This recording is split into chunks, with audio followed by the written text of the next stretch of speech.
Halo teman-teman, apa kabar? Teman-teman jangan takut ya. Kamu Lana ini bersama siapa ya? Iya, aku. Baik, oke. Assalamualaikum warahmatullahi wabarakatuh. Waalaikumsalam warahmatullahi wabarakatuh. Ya, hari ini kamu Lana akan melanjutkan bacaan buku tentang kisah teladan 25 Nabi dan Rasul. Siapa yang mau dengarkan cerita? Coba angkat tangannya. Aku! Ya, oke. Teman-teman, lomba duduk paling rapi ya. Ya. Baik, sebelum cerita, kamu Lana ingin bernyanyi dulu nih sama teman kamu Lana ya. Oke, sudah siap? Siap. Oke. Siapakah Tuhanmu? Apa agamamu? Siapakah nabimu? Apa kitabmu? Tuhanku adalah Allah. Agamamu Islam. Nabimu Nabi Muhammad. Kitabmu Al-Quran. La la la la. La la la la.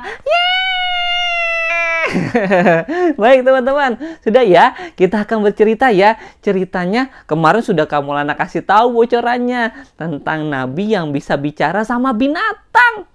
Siapa ya? Aku tahu. Tahu? Iya. Ya sudah. Oke, kamu duduk dulu ya. Oke, siap. Baik teman-teman, sudah tahu kan nabi siapa namanya? Ya, betul sekali teman-teman. Tuh yang pakai baju merah, betul jawabannya ya. Yaitu Nabi Sulaiman alaihissalam. Yuk, kita langsung baca ya teman-teman ya. Nabi Sulaiman merupakan anak Nabi Daud. Teman-teman sudah tahu kan Nabi Daud yang kemarin kamu Lana ceritakan? Sejak kecil, ia telah menunjukkan kecerdasan dan kecermatan dalam membuat keputusan. Ketika Nabi Daud sudah tua, tahta kerajaan diberikan kepada Nabi Sulaiman. Ia juga mewarisi risalah kenabian dari ayahnya tersebut. Raja Sulaiman memimpin rakyatnya dengan adil dan bijaksana.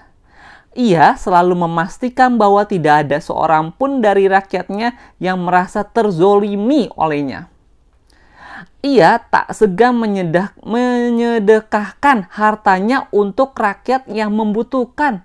Wah, alhamdulillah, bagus sekali teman-teman ya. Baik Nabi Sulaiman. Setelah menjadi raja dan juga nabi, Allah memberikan mukjizat kepada Nabi Sulaiman. Mukjizat itu berupa kemampuan untuk menundukkan bangsa jin dan memahami bahasa binatang.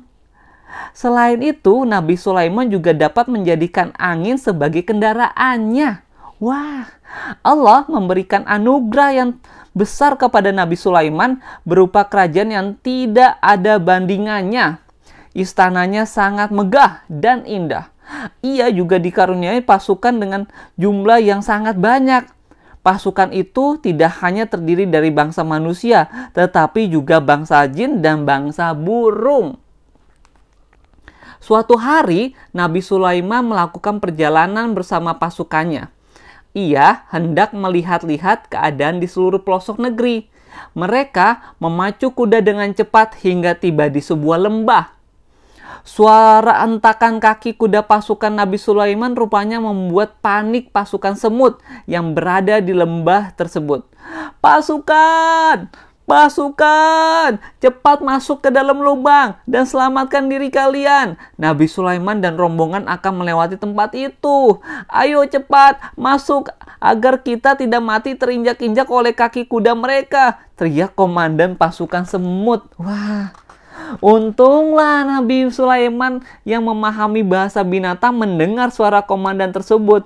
Ia pun tersenyum dan memberikan isyarat kepada pasukannya untuk melewati jalan lain. Melihat pasukan Nabi Sulaiman yang tidak jadi melewati lembah, pasukan semut menjadi lega. Mereka pun mengucapkan syukur kepada Allah yang telah menyelamatkan mereka. Alhamdulillah. Nabi Sulaiman sedang memeriksa kelengkapan pasukannya. Pasukan yang terdiri atas manusia, jin, bangsa burung itu berbaris rapih dan tertib. Pasukan manusia dan jin berjumlah lengkap. Kini tibalah giliran Nabi Sulaiman memeriksa pasukan burung.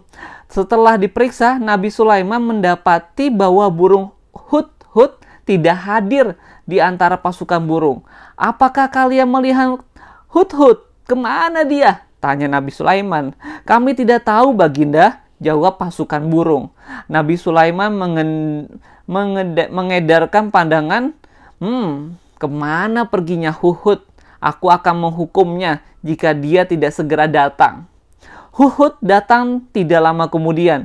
Ia terbang terengah-engah ke arah Nabi Sulaiman. Sepertinya Hudhud baru saja melakukan perjalanan jauh. Meski sedang marah, Raja Sulaiman masih memberikan kesempatan kepada Hudhud untuk menceritakan alasan yang menyebabkan ia datang terlambat. "Wahai Baginda, ampuni aku yang telah datang terlambat. Sesungguhnya aku baru saja kembali dari sebuah negeri bernama Negeri Sabah. Negeri Sabah dipimpin oleh seorang ratu bernama Ratu Balqis. Ia memiliki pasukan yang kuat serta singgasana yang sangat megah. Namun, sungguh sayang Baginda, aku menyaksikan bahwa Ratu Balqis dan seluruh rakyat negeri Sabah benar-benar berada dalam kesesatan," kata burung hudhud. "Maksudmu?" Nabi Sulaiman menanyakan kembali. "Mereka tidak menyembah Allah, Baginda. Ratu Balqis dan rakyatnya menyembah matahari." Nabi Sulaiman sangat terkejut dengan berita yang dibawa burung hudhud. Namun ia tidak langsung percaya begitu saja. Untuk membuktikan kebenaran cerita itu, Raja Sulaiman kemudian memerintahkan burung hudhud untuk mengantarkan surat kepada Ratu Balqis. "Baiklah, Hudhud, aku akan mengampunimu jika ceritamu itu benar. Sebaliknya, aku akan menghukummu jika ternyata kau yang berbohong," kata Nabi Sulaiman. Nabi Sulaiman kemudian menulis sebuah surat. "Nah, sekarang bawalah surat ini ke negeri Sabah dan jatuhkan di hadapan Ratu Balqis. Dengarkan apa yang ia bicarakan dan segera kembali ke sini," perintah Nabi Sulaiman. "Baik, Baginda," sahut burung hudhud seraya mengambil surat di tangan Nabi Sulaiman dengan paruhnya dan terbang menuju negeri Sabah. Setelah menempuh perjalanan jauh, burung hudhud akhirnya tiba di negeri Sabah. Ia lalu terbang ke istana Ratu Balqis dan menyelinap masuk melewati jendela. Burung hudhud kemudian menjatuhkan surat dari Nabi Sulaiman tepat di hadapan Ratu Balqis. "Hah? Apa ini?" seru Ratu Balqis. Ratu Balqis memungut surat itu dan mengedarkan pandangannya, namun Ratu Balqis tidak mendapati burung hudhud. Hal itu disebabkan burung hudhud telah terbang keluar. Ia bersembunyi di balik jendela untuk mendengarkan dan mengawasi apa yang terjadi di dalam istana. Ratu Balqis membuka surat dari Nabi Sulaiman dan membacakannya.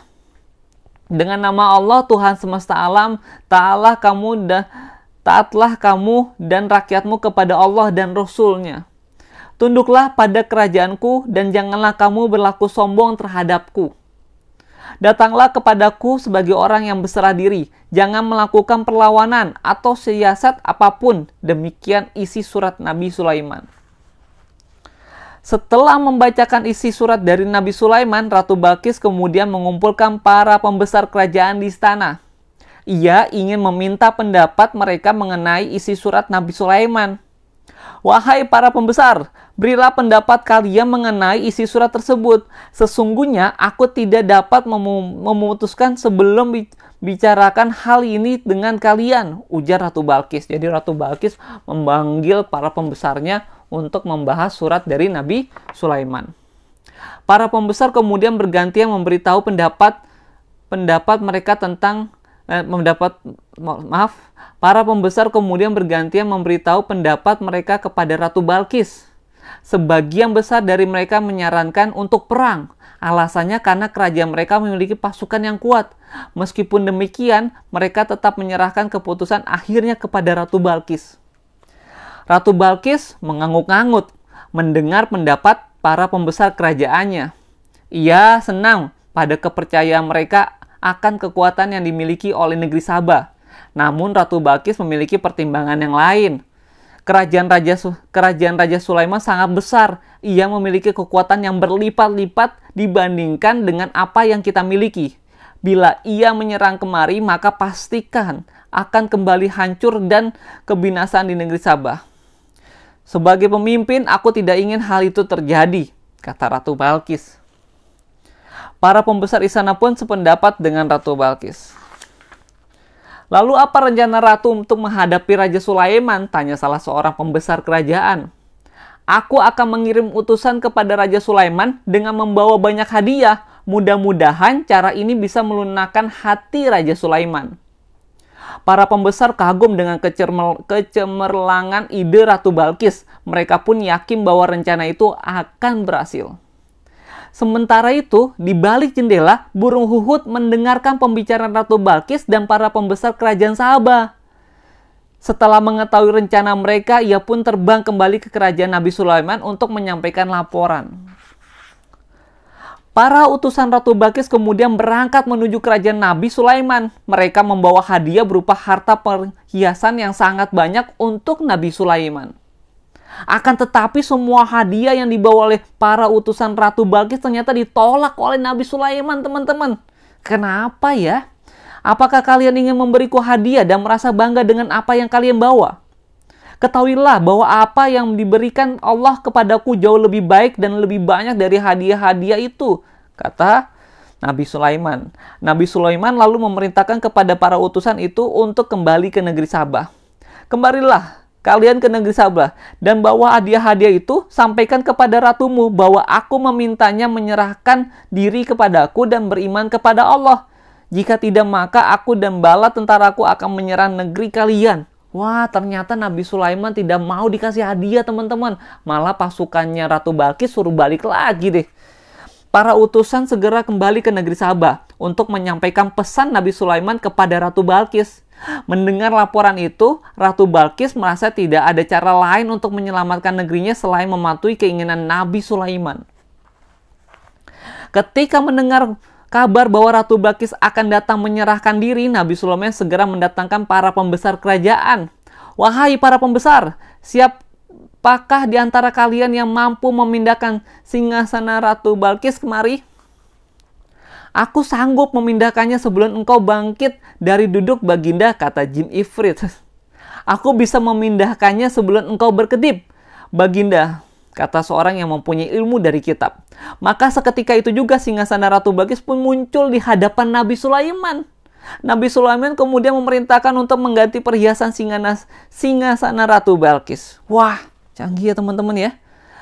Selain mengubah perhiasan singgasana Ratu Balkis sehingga terlihat lebih indah, Nabi Sulaiman juga memerintahkan pengikutnya untuk membangun istana kaca. Ia juga memerintahkan untuk membuat kolam di bawah seluruh lantai istana. Kolam itu kemudian diisi ikan dan hewan lainnya. Setelah pembangunan istana kaca selesai, Nabi Sulaiman lalu mengundang Ratu Balkis untuk datang.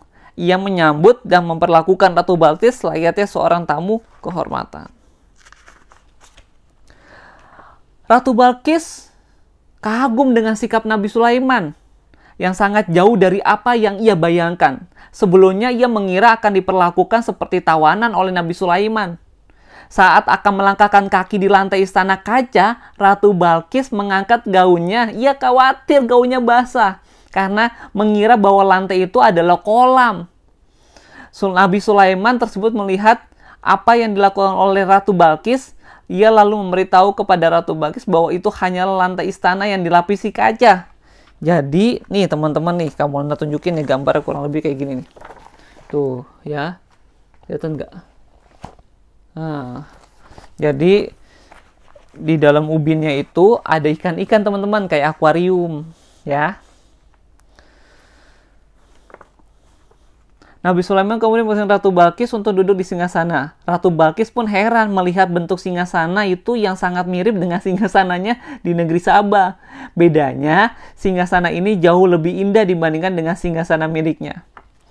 Itu memang singgasana kamu, kata Nabi Sulaiman. Kami mendatangkan singgasana itu langsung dari istanamu dan mengganti hiasannya. Lanjut Nabi Sulaiman. Apa yang dikatakan oleh Nabi Sulaiman membuat Ratu Balkis takjub. Betapa kekuasaannya belum seberapa dibandingkan dengan kekuasaan yang dimiliki oleh Nabi Sulaiman. Ya Allah, sungguh aku telah membuat zalim kepada diriku, ujar Ratu Balkis. Ratu Balkis kemudian menyerahkan diri kepada Nabi Sulaiman,